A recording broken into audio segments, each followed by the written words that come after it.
I blew everything up. Keith Urban's confession crashed down like a hammer against the once perfect image the world had adored. When he first met Nicole Kidman in 2005, it felt as if destiny itself had brought them together. Nicole, newly emerging from her high-profile marriage with Tom Cruise, carried both wounds and a deep yearning for peace. Keith, a rising country star, charming yet humble, made her heart tremble from the first moment. They married in 2006 in a lavish ceremony, becoming the living symbol of perfection and unbreakable love. But behind the radiant smiles and the bright stage lights, distance pressure and flawed decisions began to erode the foundation of their relationship. When they publicly split in 2025, few knew the story hid far more devastating secrets. Rumors of Keith's alleged affairs nights spent apart, filled with suspicion and a mysterious $11 million contract. What exactly had Keith Urban done to shatter this relationship forever? What did he confess to? And could true love ever survive in Hollywood? On September 30th, 2025, Nicole Kidman filed for divorce after 19 years of marriage. An unexpected blow to the public. But for her, it was inevitable. The years that once seemed strong suddenly crumbled under the silent pressure of distance, irreconcilable differences, and the heavy quiet that settled over every dinner, every trip, every shared silence. She had been patient to the point of believing things could still be mended. But eventually, she realized the cruel truth could no longer be denied, evaded, or hidden, and she had to act to protect herself and her children. The details of their marriage will be told later, but first, let us turn to Keith Urban's chilling reactions after the divorce. Immediately after the divorce announcement, Keith Urban tore through the glittering facade of their once-admired relationship like an unexpected storm. On stage and in public, he openly admitted his mistakes, as though releasing both of them from the lies that had consumed them for years. I blew this marriage into pieces. No more restraint, no more perfect smiles on red carpets. Only the raw, painful truth remained. In the early days after the divorce became public, Urban's silence slowly turned into unsettling actions impossible to ignore.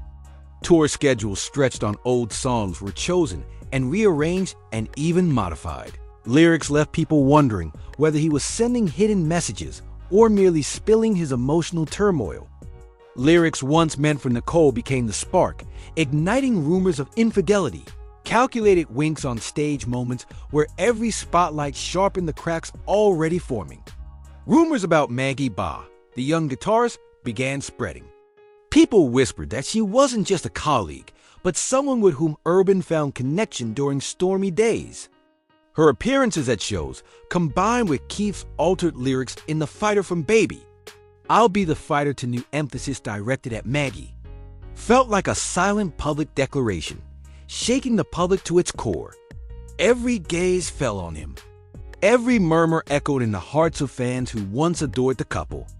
But there were darker corners unseen. Those close to him said Urban was spiraling through an inner crisis, making controversial choices, not out of impulse alone, but from long-standing instability from conflicts. Nicole could never fully understand. His private Nashville house became his refuge, a place where he could express himself without the shadows of the past tightening around him. Only recently on November 10, 2025, exactly 2 months after the divorce filing, did Keith Urban finally speak out. Not through a spokesperson or a vague social media post, but in a live FM interview in Nashville. His voice trembled like a guitar string stretched past its limit. "I cheated," he said, staring straight into the camera without blinking. Not once, not with one person. Maggie was just the tip of the iceberg. I had multiple affairs in the final years moments when I thought I could escape myself. But the person I loved most was still Nicole. I loved her like an addict loves his last dose, even knowing it will kill him. The words fell like a ticking time bomb, and the studio went silent enough to hear the second hand of the clock. The host stammered while Urban let out a hollow laugh. "I'm not asking for forgiveness. I just want to tell the truth before it's twisted into tabloid crumbs." After the divorce, Urban continued to take on numerous performances as though the stage was the only drug strong enough to keep him standing. On a freezing October night at Ryman Auditorium in Nashville, a young girl named Nicole, sharing the name of his ex-wife, held up a glittering sign, "I love you, Keith." The crowd roared, but Urban suddenly froze mid-core. He pretended to fall backward, hands raised like begging the heavens, then jumped up, laughing, the laugh echoing, but never reaching his red-rimmed eyes worn from sleepless nights and alcohol. After the show, he sat alone in the dressing room under harsh white fluorescent light. On the wall hung a family photo from 2015 Nicole holding Sunday, him holding Faith all smiling brightly beside a Christmas tree. He stared at it for a long time before slowly taking it down, placing it in a drawer, whispering, "I don't know who I am without the stage, but I'm no longer the husband Nicole needed. I've lost both." The prenuptial agreement still lingered, a cold reminder from 20 years prior, when Nicole, scarred from her divorce with Tom Cruise, insisted on a protective clause $600,000 per year for Keith if he remained faithful, totaling over $11 million after 19 years. Now it hung above him like a double-edged sword. If infidelity was proven in court, and with Urban's public confession, it seemed nearly inevitable he could lose all of it, perhaps even owe more. But Nicole demanded nothing. In a Nashville law office, she sat upright, her voice steady but resolute. "I don't want the money.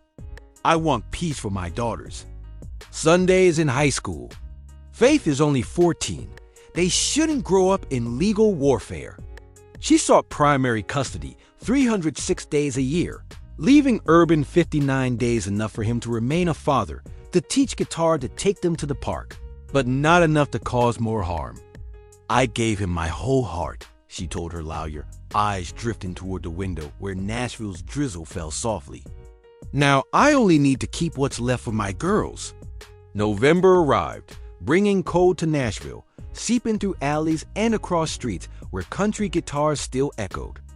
Urban released a new album, High and Lonesome, on November 14th, opening with The Road I Chose, a slow ballad whose lyrics felt like an unmasked confession. "I broke the vows I swore to keep. Now I'm walking alone in the dark. Her shadow follows me in my sleep, and every note is a question mark."